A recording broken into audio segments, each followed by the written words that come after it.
Hello, my name is Gilles Peterson, and I'm going to have some Dutch existential jazz therapy. That's what I'm here for. You better help me. I need it. Dames en heren, ladies and gentlemen, good evening, and welcome to the MC Theater. Very happy to have you here. Giles, welcome to the MC Theater.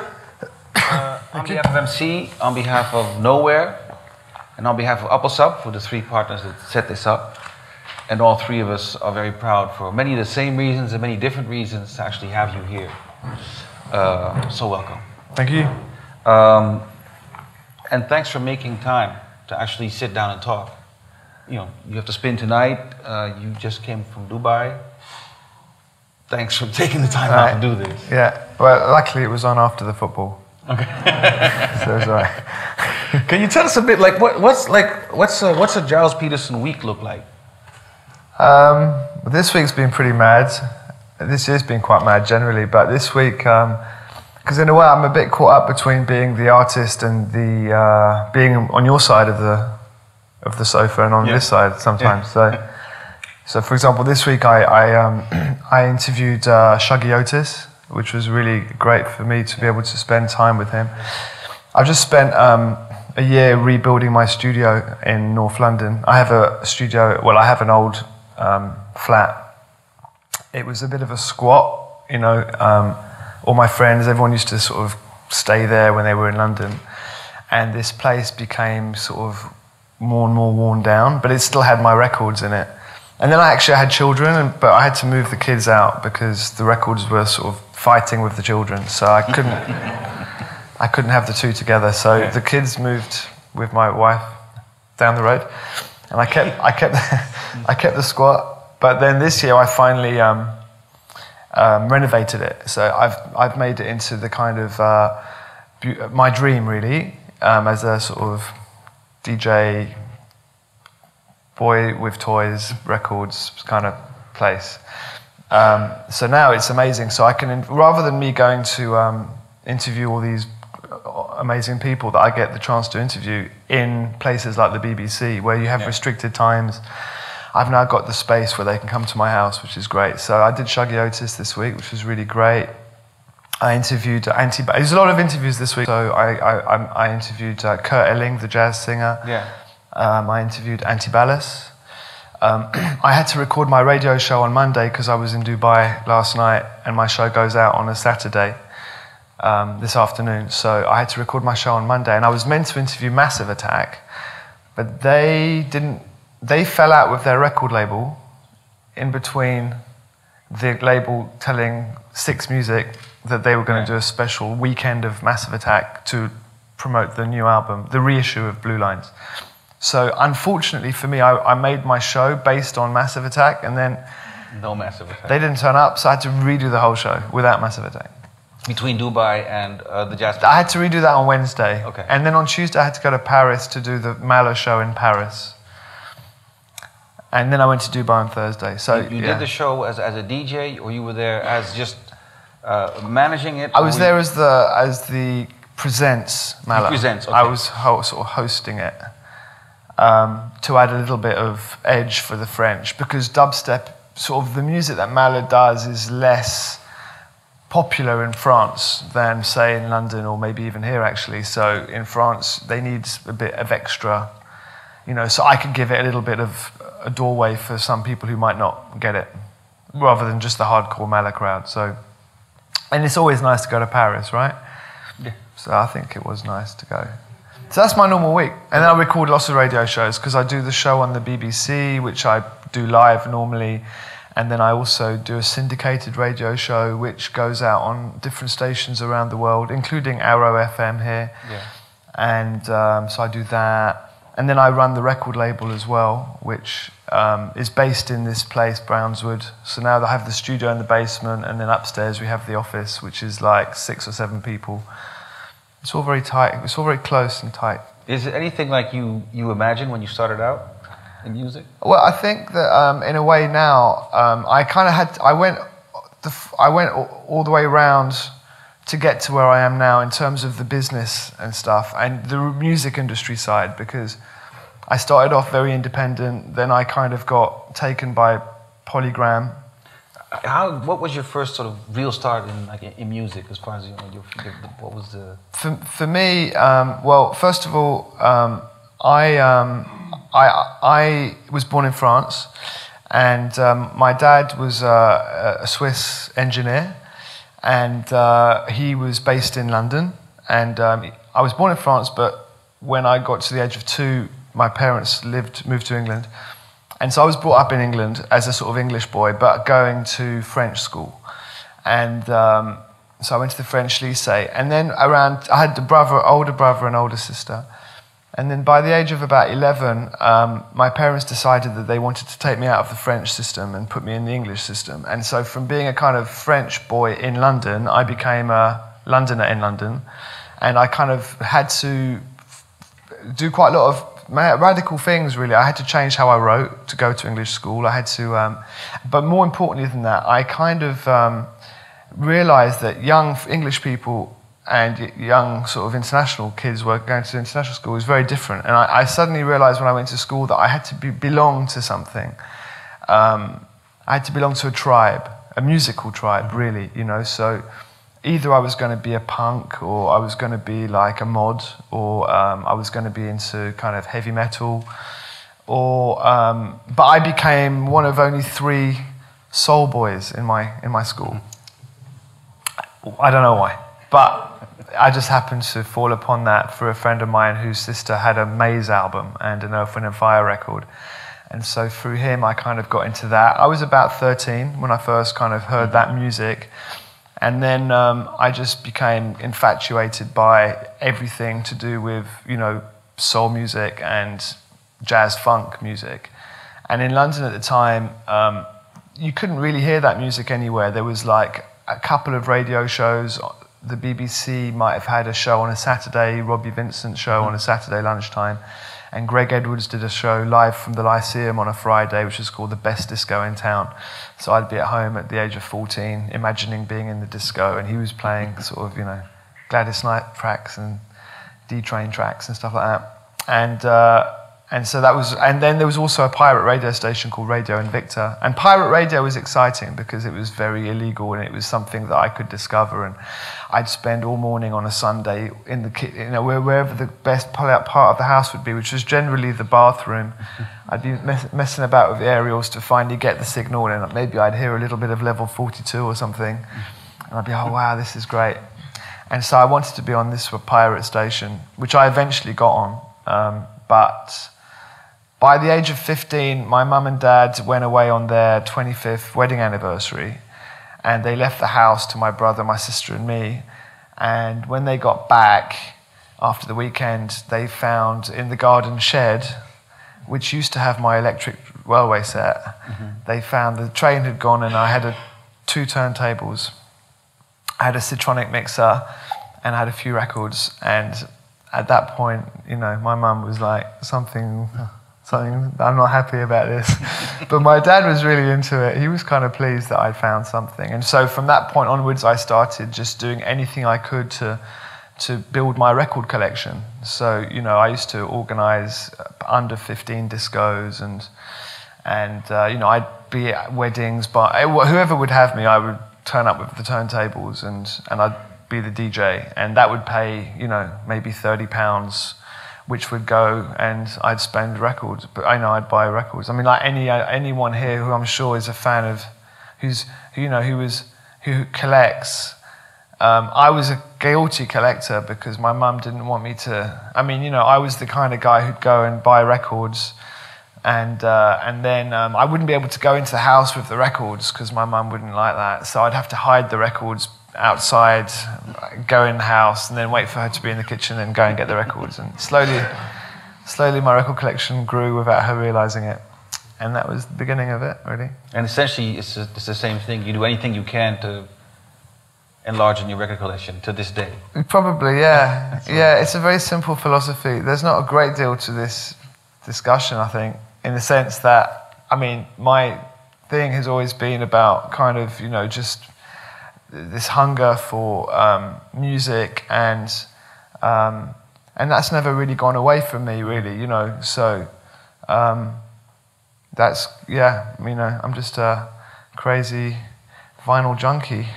I started off more as I said, this is 1980, 83, 80, and 81, 80. I mean, yeah, because I remember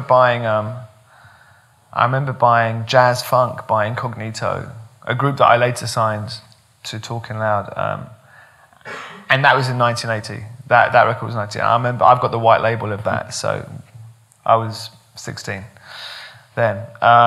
And so from that point onwards, I was just... And so this was a very small scene. There was, there was a couple of clubs, by the age of 17, a couple of us, to get our fix of the music that we were into and the scene that we belonged to, we'd have to go to Essex, go to Canvey Island, which is about 70 miles from where I lived in South London, in Essex, or 50 miles.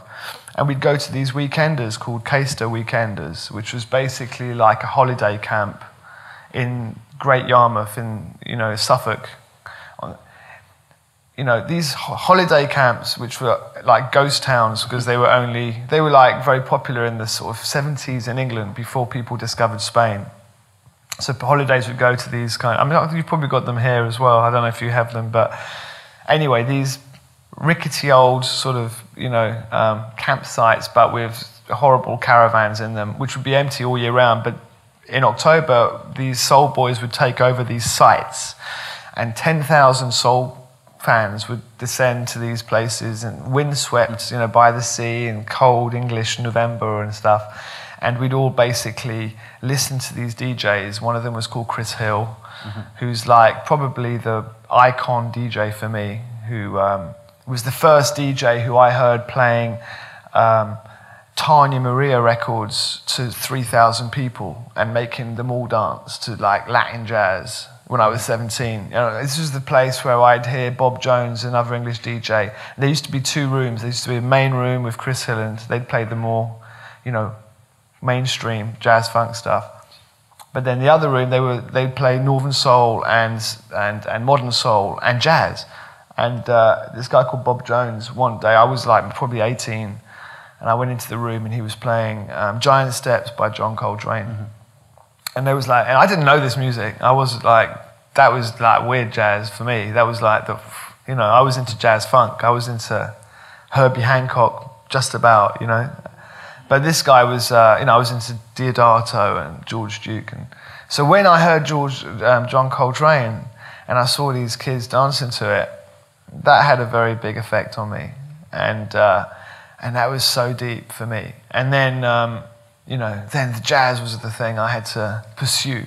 That's the room I wanted to be in. The other room was fun, it was good, but I wanted to be in the jazz room. You set up, with other people as well, but 3 labels? More maybe? Yeah. Acid Jazz, Talking Loud, Brownswood. Well, they're the main ones that I did. I mean, I started off, again, in 1985 or 86. I was already beginning to get a bit of a reputation as the jazz guy. So if they, on that scene, the very underground soul scene, which is kind of these quite sort of legendary, iconic British DJs, I was one of the young guys that they quite liked, and they thought, oh yeah, we'll get Gilles Peterson in, he's really enthusiastic, and they put me in the jazz room. And then I became quite well known for being this kind of really young looking kid who played jazz, and so I got asked to do compilation records. I did a series of records called Jazz Juice on a label called Street Sounds, which was probably the first British black soul compilation company. They did all these famous records called Electro, the Electro series, all that stuff. It was on Street Sounds. A guy called Morgan Khan ran it, and he asked me to do Jazz Juice. And then from that record, I got asked to do some records for Blue Note. And because at that time, Blue Note was still a very old-fashioned label to a degree, run by the old industry, and they suddenly could sense that there was a new area that they could, they could market their back catalogue. So they grabbed me, and I did some stuff for them. And then I set up a label called BGP, which was a label with another DJ called Baz for Jazz. So it was, Gilles Peterson, Baz and Gilles Peterson, BGP.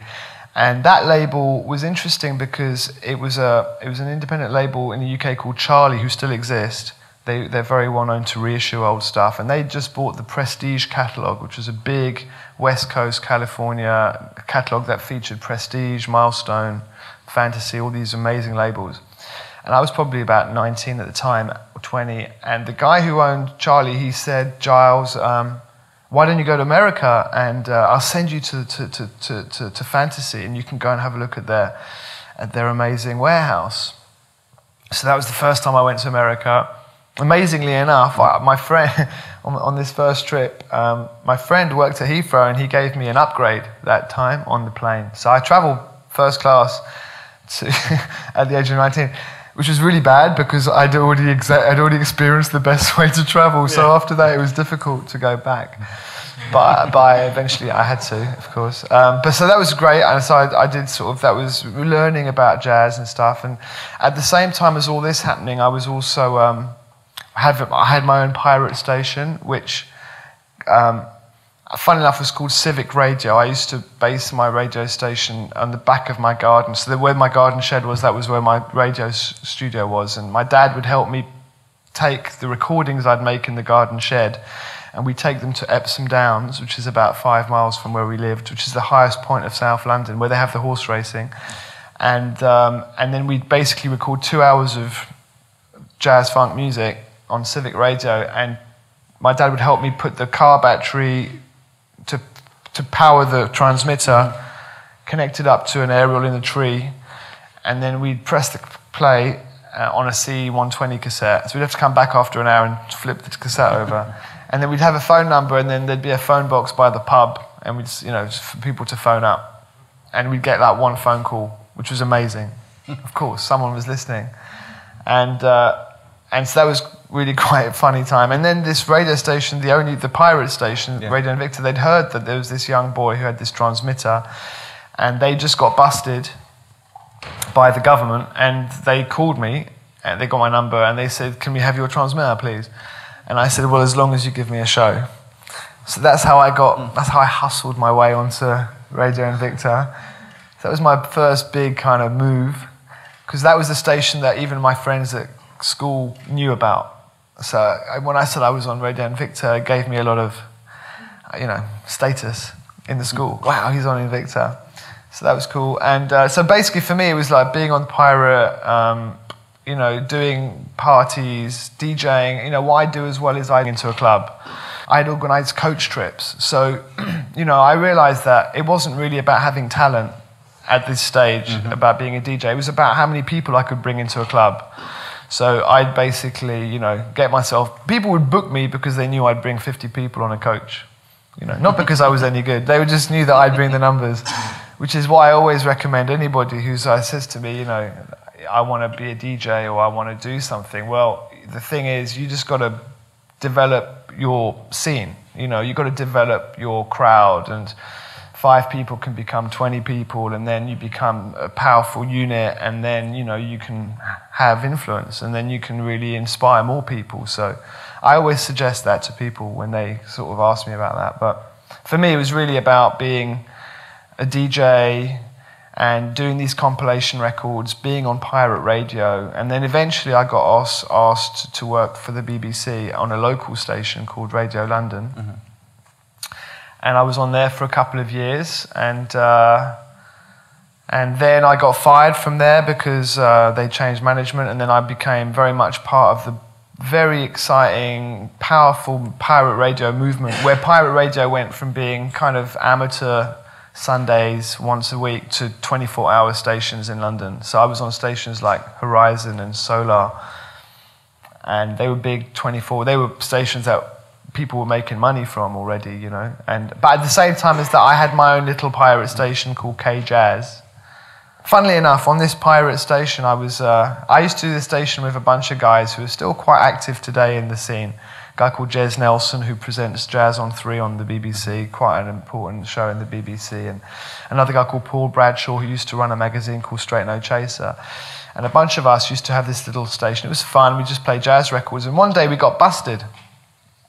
And we were like, oh my God, because what we used to do when you had a pirate station, you'd have a studio, and it would be linked to a transmitter. So the studio would be about a mile away from the aerial, and you'd have a link. Yeah. And so we'd get busted, and immediately we'd like, oh my God, let's go and see what's happened, So we'd get in the car, run up to Crystal Palace, and get up on the roof where hopefully they might have kept our aerial or just taken the rig, the transmitter. And we got up to the roof, and we realised that we weren't being busted by the DTI, which was the government body that took everyone's transmitters. We were being busted by another pirate station who had taken our equipment. Oh. and with kind of a criminal, these guys were heavy guys. You couldn't mess with them. They were much heavier than the actual government because they just were making money out of pirate radio. So that's when I stopped doing pirate radio because it got too heavy at that time. Were you making money at that time? Oh, we were never making money. But the funniest thing was that a few years later, like a few years ago now, maybe 20 years later, a friend of mine who used to run the station with me, he was at a conference about pirate radio, and one of the guests at this conference was the famous guy from the government, the DTI, whose name was Eric. He was the guy who used to take all the pirates down from the government. And my friend said to Eric, oh, how come you never took us off the air? And he said, well, actually, you're the only station I like the music that you're playing. So if we hadn't been busted by the pirates, we could have had a good life, I think, on pirate radio. Yeah. But the labels, because given the way you were good at hustling, essentially, that you've just been telling us, you could have been like Clive Davis, starting out as a DJ, becoming a major industry mogul in the music industry. You're not. You chose another path. Can you tell us about that? Well, I made loads of mistakes. I should be a wealthy guy, really. My first record label was a label called Hardback Records, and it was when I was doing these compilations for Street Sound. Morgan Khan, who ran it, he said, "Oh, do you want to release some? Do you want to do a contemporary? Do you want to sign some groups?" So I hooked up with a guy who worked in the office at Street Sounds called Andros Giorgio, who was the cousin of George Michael. And useful, because George Michael was really huge at that time. He still is, probably now. And anyway, we released 3 records on Hardback. And what was good about Hardback was that, what made us unique was because we were we had black and white sleeves, but rather than having a round circle in the middle, we had a square. Right, that made us different at the time. If ever you find a hardback release, they're rare. And we released 3 records. We released a record by a British group called Pressure Point, a record by a hip-hop artist called Duke Booty, and another track which was a version of the Mohawks, The Champ. And none of the records did anything. I think the highest one went in the pop charts at 140 in the UK. So Morgan Khan, who was funding us, said, okay, that's it, can't do any more. And then my friend Andros, cousin of George Michael, said to me, he says, Giles, look, I reckon I can get a favour from my cousin, right? If you can get £5,000, right? If we can put £5,000 each, let's put a record out by George under a different name. I was like, nah, my credibility, I can't be dealing with George Michael. And inevitably, he did it on his own, and the record was by a group. George Michael called it Boogie Box High, and it was a version of a Bee Gees song. I can't remember the song now. Which one? Jive Talking. Thank you very much. And it was a #1. It was a huge hit everywhere. And that was the first record that I completely missed. And there were many to come. There was quite a few to come, yeah. But you did. You mentioned Incognito. You bought the record. You were 17. You were excited. You signed them a couple of years later. What was that like? Going from being a fan and loving music to actually meeting these people, working with them and talking to them. Yeah, obviously for me, I got to working with someone like Bluey. Before setting up Talking Loud, I'd set up a label called Acid Jazz, which was basically a label that came out of the movement that I was sort of fronting. So we're talking just pre-Acid House. We're talking about a few of us. Like I was saying, a movement of people, who all had this mission in life. We had our club, which was Dingwalls on a Sunday, or the WAG Club on a Monday, where we'd all go to. and then people like Rob Gallagher from Galliano and Marco Nelson from the Young Disciples. We all kind of hung out together, and out of that came Acid Jazz. And then after doing Acid Jazz for a couple of years, I was already really feeling, and I was paying for all of that. The only money that was being spent on Acid Jazz was what I'd earn in the DJing. So all the DJ money I'd earn would be what we'd pay for the artists. So it was it was exciting, but it wasn't, I had no business sense at all. And after a couple of years of that, I'd hooked up with a guy called Eddie Pillar. And I felt that the scene that Acid Jazz was becoming was a bit too much being taken over by the mod scene. The mods in the UK, who didn't really have a scene anymore because their scene had sort of dissipated, they quite liked the fact that the clubs that I had a cooler crowd and more multicultural and better looking girls. So they kind of jumped in a little bit and in a way kind of took the scene, and I just felt like I didn't really want Acid Jazz to be a revival thing or a retro thing. The philosophy, the ideology that it was about wasn't really being interpreted the right way for me. So at that point I got offered an opportunity through Phonogram Records to do what I was doing at Acid Jazz, but allow the groups to be able to have a bit of funding to make better records and to have a wider spectrum of music rather than it just being this kind of organ, funky, kind of rare groove thing. So for me, it was the only thing I could do and had to do, because being the sort of the key person in this movement, I knew that unless I took it to another level, unless I could get together with a label that could give us the support to make the records, to take this movement international, then the whole thing was going to die. So I had to do what I did, because that catalyst allowed the whole scene to work on the other side, as I'm sure you understand.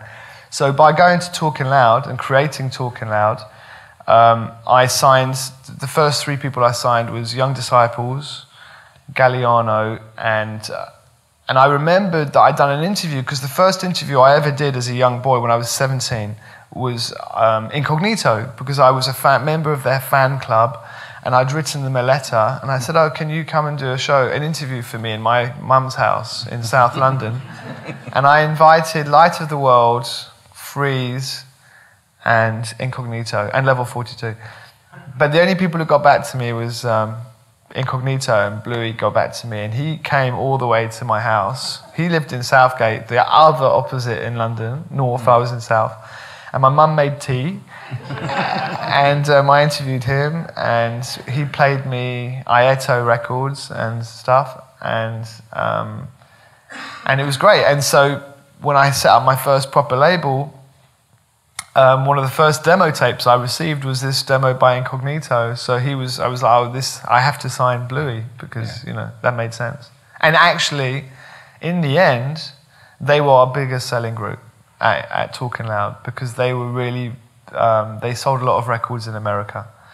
So they were my hottest group. I owe him a lot. That's great. But you mentioned, realizing that your scene was sort of closing off and have to branch out. You've gone through 3 decades of music. Many DJs sort of, at a certain point, stay put in a particular decade. Yeah. But you still represent the old stuff more or less, but you're also out forward with the electronic music. How did you keep that? What made you keep that edge, that you kept connected to what was happening now and not just tied into a scene or a particular era? Well, I think that one thing that was quite interesting that happened was before 1988, the scene that I was part of, which was quite an influential scene, was being run by a guy called Nicky Holloway. Nicky Holloway was a DJ in London, and he used to do a regular party every Friday called the Royal Oak, special branch at the Royal Oak. And in that party, I'd be upstairs playing the jazz and the mambos and the funk and the rare groove, and then downstairs in the bigger room, he'd have people like Danny Ramplin Paul Oakenfold, and Pete Tong. And then around 1986, that was the scene, and we used to do events all over the country, and it was like, there was obviously other stuff happening. There was the Soho scene was interesting at that time. You had the Wag Club and the Soli Sombra. The style magazines were beginning to understand youth culture a bit more and deep dance music. So you had DJs like Paul Murphy and Dave Hucker, even Nicky Holloway, Special Branch, or the sort of more trendy Soho scene. And this is basically around 1986. Suddenly, we all started going to Ibiza because Nicky Holloway used to organise these events, these parties. So we'd do these one-off parties in London and around the country. And then he thought, oh, let's do a holiday. I can, So he organised these trips to Ibiza. Mm-hmm. So for 2 or 3 years, we'd all go to Ibiza and go and do the Club 1830 clubs, stay in those places, but play our music. And then a couple of the DJs started hearing about the DJ scene there and hearing some of these legendary Ibizan DJs. I don't know quite how it happened, but suddenly, from being a bunch of kind of casual English soul fans in Ibiza who like to drink beer, suddenly, overnight, they all took ecstasy. And they came back from that trip, some of them, Nicky Holloway, Johnny Walker, Paul Oakenfold, Danny Rampling, they came back. I didn't take any that year. And they came back and everything had changed. They discovered acid house, they had their smiley anthem, they had their sort of logo, everything was different. And acid house had begun. Then Danny Rampling split off and created Shoom, which was like the club which really became the iconic acid house club. And I admit to you, I was a little bit frustrated that I'd been a little bit conservative. They dived in and they'd like, yeah. And I came back and I was like, maybe we're a little bit boring-ish. And I had a friend of mine who I was DJing with called Chris Bangs, who's quite eccentric cat and big inspiration to me. And acid, just to let you know, acid jazz, the term came about because very soon after the acid house thing had just happened, we were still doing these parties together, and I was on a party that Nicky Holloway arranged, and before me, Paul Oakenfold was on, and he was wearing, the bandana, and it was all strobes, and like, wow, acid house, and my God, this is all different. And then Chris Bangs and me were working DJing together, and we were still playing like rare groove and a bit of jazz and stuff, and funk records. And Chris Bangs, when we were looking at each other going, well, we can't just go on and play what we've done. We can't do our normal thing. So Chris Bangs took a record called Iron Leg by Mickey and the Soul Generation, which has got a kind of distorted electric guitar intro, just a guitar. And he basically put the record on after Paul Oakenfold went off, and then on the very speed, he'd basically speed it up, slow it down, make it all warped and weird. And then he went, fuck acid house, this is acid jazz. And that's how acid jazz kind of became something. But anyway, that isn't really answering your question, because you're asking me how come, I've always been sort of very committed to the new music. Yeah.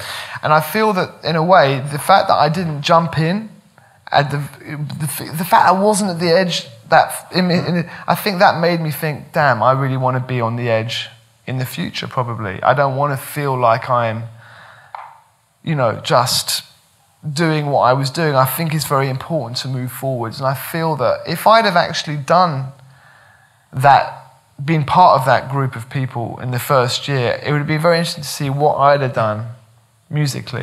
Because I think acid jazz would have actually had a much stronger identity, and we'd have done something quite interesting with it. But I think that probably that, psychologically for me, made me aware that you've always got to keep pushing the boundaries, never settle into the comfort zone. And, you know, so from the moment, you know, like playing hip hop for the first time in Dingwalls, which was a jazz kind of dance club, to playing drum and bass at a shaken finger pop party, there were always things that people now expect from me. They expect me to slightly push it out a little bit and make that change. Your style is so eclectic. You talked about I connect the dots, and it's so very different. It's all very. It comes from Mali. It comes from Cuba. It comes from South London. What is it that ties these things together in terms of what you look for? What kind of feel? I don't know, really. I mean, me, it's just. I think when you're in something, it's like if you're into wine, you know, and you're in it and you do it all the time and you become a top sommelier, you know, you can really kind of distinguish the slight changes in grape variety and the mood and the climate and the terroir, all that stuff. You can get it. I think when you're in the game like I am, you've been doing music, this is your life, you're listening to music at all times, you're connected, you've got the kind of heritage thing that you're into. For me, it's kind of, I'm in that zone. And I think that zone is just something that, I mean, I'm kind of scared not to be out of it. If I kind of took myself out for a month, man, I could probably deal with that. But you see what I mean? Because you're so in this kind of, you know, routine. You know, I do radio every week. I listen to music all the time. I have the A&R ears because I'm like, you know, doing that bit. I have the fan bit of me, which is the one that always goes looking for old records, the heritage part of me. And I think all of those elements just mean that I'm quite, you know, tuned to something that I'm searching for, you know. It's kind of like when I went to see the doctor about my ears recently, and he was like, your ears are perfect, you know, you don't worry about your ears, you know. Actually, my eyes are rotten now, but my ears are fine, because he said the thing is, even though you're listening to loud music and it's kind of bad atmosphere and all that stuff, your ears are very tuned. So you kind of learn to really, you know what I mean? Like, so my ears, actually, you wouldn't think that, are probably much better standard and quality than somebody else of my age, which doesn't make a lot of sense. But, so I think it's the same with music. You're just in that zone, and that's what, and it's just, you know, and it is an amazing time. I think it's been an incredible time for music, for create what they want to create. I think 15, 20 years ago, when I was running and being much more in the music industry, the labels had so much more control on the artists. There was so much more A&R going on that the artists became very self-conscious, and they couldn't express themselves. And I think certainly in the last 5 to 10 years, it's been, you know, it's gone quite avant-garde. You know, I mean, of course, on the other hand, you've got these television programs, and it's all very commercial and be a star this and be a star that. That's one side. But the other side of that coin, I think there's an incredible amount of, you know, interesting music that's being made, and that's selling as well. I'd like to open up for some questions from the audience. Well, my brother had a big influence on me and my sister. They're older than me, and my sister was really into singer-songwriters, so people like David Gates and Bread and Simon and Garfunkel and Beatles, all that kind of stuff. And my brother was really into more experimental rocky type stuff, so he was into Deep Purple and Pink Floyd. And one record that I remember I couldn't wait to come home from school to listen to it was a record by Caravan called In the Land of Grey and Pink. I remember that. It was a very important record to me. It was a concept record. I didn't realise that at the age of 14 or whatever, but it was like a concept record. And I remember I was really into Electric Light Orchestra, and I was really into groups like, I was a bit of a Supertramp fan, I have to say, back in the day. Yeah, they sound good right now, actually. Someone, yeah, you had a question? Was there any band that you regret not signing? God, so many. I mean, I had so many I had a nightmare, to be honest with you, at Universal when I was working at Phonogram, because my big problem when I joined Phonogram, it was a very important time for me to join, because there was no one doing what I was doing, and it was like we were one of the very first sort of dance labels being picked up by a major. The problem that I had was that the guy who picked me up was a Dutch guy, actually. He was MD of Phonogram. It's a guy called Hein van der Rey, very tall man. And he was nice, but unfortunately he got fired after 2 months, of me working there. And the head of A&R was a guy called Dave Bates, who is probably regarded still today as the biggest megalomaniac in the British rock and roll industry. He was the guy who signed Dire Straits, Wet, Wet, Wet, Tears for Fears, Elton John. And he was head of A&R at Phonogram, and he was a nightmare. And he didn't like young boy like me coming along and, you know, taking whatever. We had a big clash, and it was very hard for me to kind of to get taken seriously by Phonogram. But there was enough people at base level who really believed in me, like the sort of smaller soldiers. The corporals were always putting me down there, but the small soldiers loved it because they would go to my clubs and they knew that I was part of something that was a bit relevant. So that's what allowed me to sign groups like Young Disciples and Galliano, but it's what meant that I couldn't sign 07, Basement Jacks, Gotan Projects, Kruger and Dorfmeister. I mean, all those groups, the whole of that movement, I could have signed them. They wanted to sign with me, but because I was the only one who was playing, you know, we were the same family, really. Yeah. We, you know, but I'd take their music into the A&R meeting, you know, because I was running a label, but I was still just an A&R guy, really, at Phonogram. And then I'd go and I'd go, oh, hey, this is really cool. This is like a bit Argentina, a bit of tango, electronic, kind of funky. Shit, where's the hit? You know, no, we're not going to sign it. So I had a lot of problems, unfortunately. Yeah. I'm not sure if I'm right, but I think I noticed that when you switched from BBC One to Six Music, the first few shows were a bit, I felt that you leaned back a bit on covering the spectrum of what you already did, and now I feel you have taken up a much more, you're back in your old form or something. Right. Thank you, yeah, I think you're right. You're right. It's difficult because when you join a state, you know, for me, leaving Radio 1 was I mean, it's really good news. I was very lucky to get a station like Six Music to land in, because most DJs who get to a certain age at Radio 1, you know, where do you go? Unless you're a celebrity DJ, you go to Radio 2, but apart from that, it's end, really. So for me to go to Six, to have a station that was there for me, it's been great. So I think at the beginning I was a little bit thinking, what do they want from me? And I had a lot of people saying, oh, it's got to be more easy for people who like middle-of-the-road rock and stuff. And in the end, they just go, whatever, it's fine, just do your thing. So it's good. A question. You went from DJing and putting out records to actually launching sort of your own concepts. Like with the Mala project, that's something that you sort of put together. How does that work? When do you decide, okay, I'm going to take Mala and I'm just going to put him in Cuba and let's see what happens? Is that how did that come about? I don't know. I mean, I've done quite a few projects that was, you know, of course, against, you know, whilst fighting hard within Phonogram during the 90s and the early 2000s, we still managed to do some really projects that I'm very proud of. You know, New Reconsole, yeah, which is you know, that was a project that I very much produced, you know, executive produced, pushed it through, you know, and really delivered it as a project. I was very proud of that. And being able to put together kind of these icons of dance music, masters at work with, you know, people like Eddie Palmieri and George Benson and Tito Puente, and creating a really proud to be part of album. So that was interesting for me because it kind of gave me that Latin thing a little bit. I got to know a bit more about how it works in the States, how important that music was.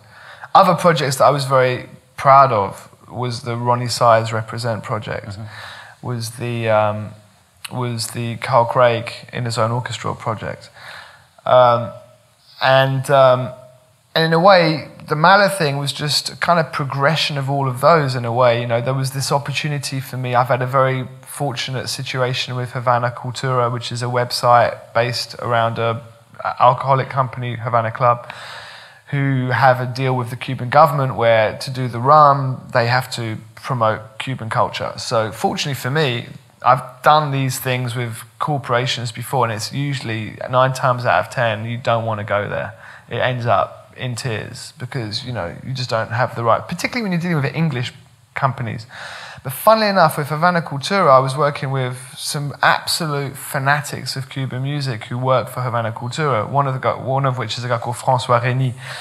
And he was really into the fact that I was doing these compilations of Brazilian music and African music, and he kind of liked what I was doing, and he thought that I could basically, he could challenge me to do something interesting in Cuba. And that project could help indirectly bring people to the website. So I went over there, did the first record, Havana Cultura. Again, very much outside my comfort zone. I wouldn't say that Cuban music was my forte. I liked it and I was aware of some of it, of course, but I wasn't, you meet these guys who are super experts on Cuba, like they spend half their life there learning different rhythms and Yoruba and, just crazy into it stuff. And I was like, but I was obviously fascinated by it. And I was very lucky to be able to very quickly work with people like Roberto Fonseca and Dene and these great musicians. And we did the project and it did real good, did really well, particularly in France and Japan. And then they asked me to do another project. But rather than me doing a remix version of my album, I wanted to bring somebody in that I was very much a fan of and who I thought could do a different twist on Cuban music, something that I wouldn't be able to do. And I'd been a big fan and admirer of Mala and his whole movement and his scene for many years, going to his clubs, DMZ particularly in Brixton. And so, it was just me as a fan. I thought, well, this could be a disaster. He might just be completely not into it, and we'll just end up going to Cuba and coming home, or it'll turn into something.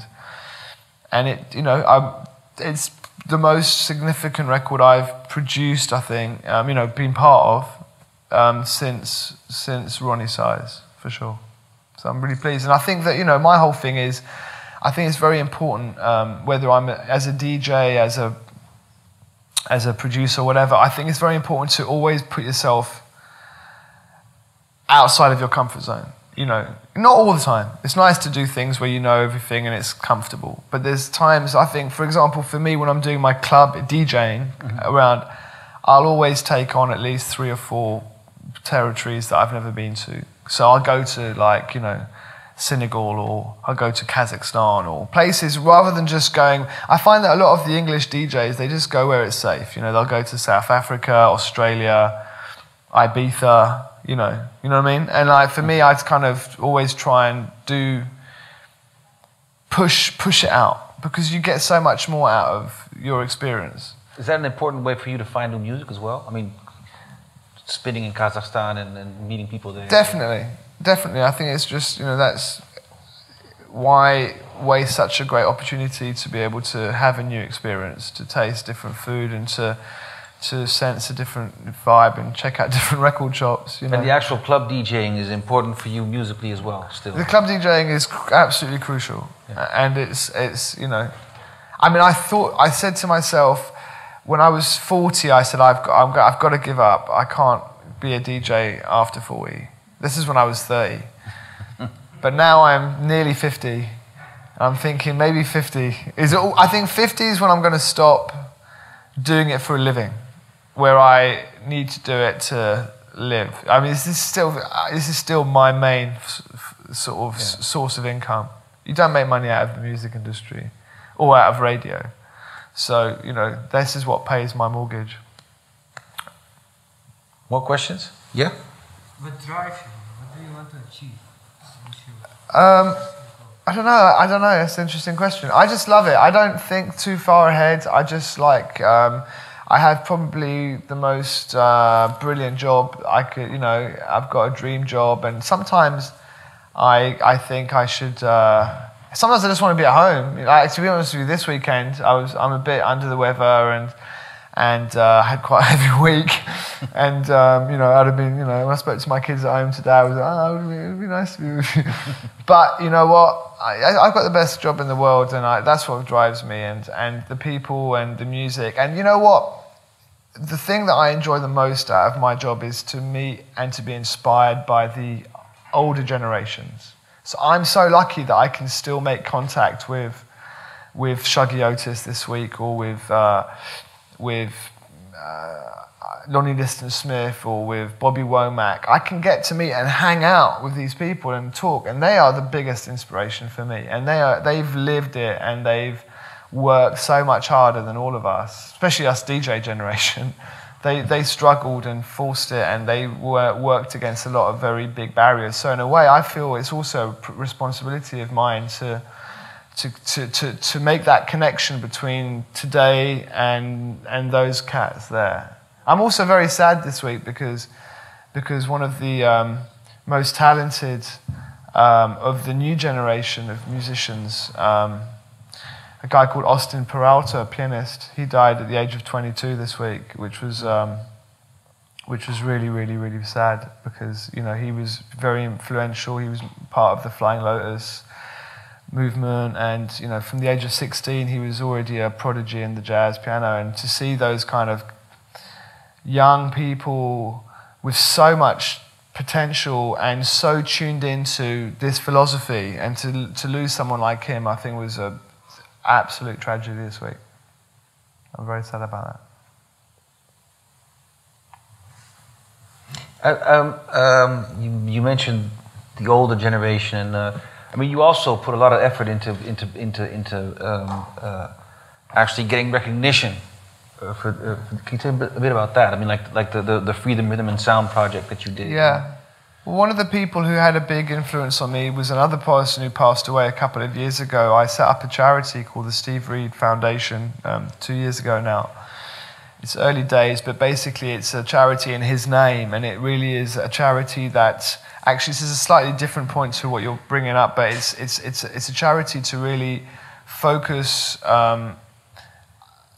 more people on how difficult it is for a lot of those musicians as they get older. For me, it was very sad to see how Steve Reed, who was such a huge influence, he worked in latter years with Fortet, Kieran Hebden, he worked with John Coltrane, with Fela Kuti, with Sun Ra, an incredible energy of a person, and he passed away in very uncomfortable situation, and I felt that it was important that someone like me and others could spotlight the fact and maybe help.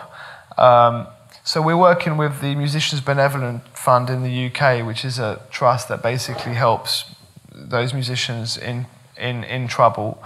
And also the idea of the Steve Reed Foundation is also as an educational thing for the new generation. So we're hoping to really be able to put into clear form some of the dangers of working in the music industry for people who are coming into the industry. So I think it's quite important as well. So this is a sort of foundation which is celebrating Steve Reed and his name and his spirit, but it's also trying to put a little bit into supporting musicians in distress. What would be the biggest danger you would warn young people coming into the industry for? I just think that, I don't know. I just think it's just important to be aware of the perils and where it can lead to. It's not just the good times. That's really, I think, the thing. Really, at the end of the day, it's up to the individual to make those decisions and to see where they're going to go. But I think that sometimes a little bit of guidance could go a long way. And in a weird way for myself, I could have done with a bit of guidance at certain points in my life. I probably wasn't ready for it, and I probably wouldn't have listened. But I think that there's room for that for some people. Okay, and in closing, just one last thing. When you made a little promo tape for us, yeah, you mentioned DJ's midlife crisis. I was just wondering, how exactly is that? You all suffer crisis. Every year I want to give up for a week. But I come back and I love it. But no, it's good. Just stay healthy. That's my tip. Okay. Go running. Smoke if you want. Cool. Well, thanks very much, Giles. Okay. We're all looking forward to hearing you spin tonight. Oh yeah, I'm looking forward to it. And to hearing Mala and the whole lineup. So thanks. Anybody? One last speak now. Hold your peace. Yeah. I'll still make tea. My mum, yeah, she does, yeah. Not the best tea. Makes good cakes, though. Yeah. Yeah. I was wondering, are you working on a new project or some new projects? I'm actually working on a Brazilian project. So I want to do something out there similar to the Havana Cultura project. So, yeah, that's the next big thing. Thank you. I give the floor to DJ Love Supreme, and I thank you very much. Thank you.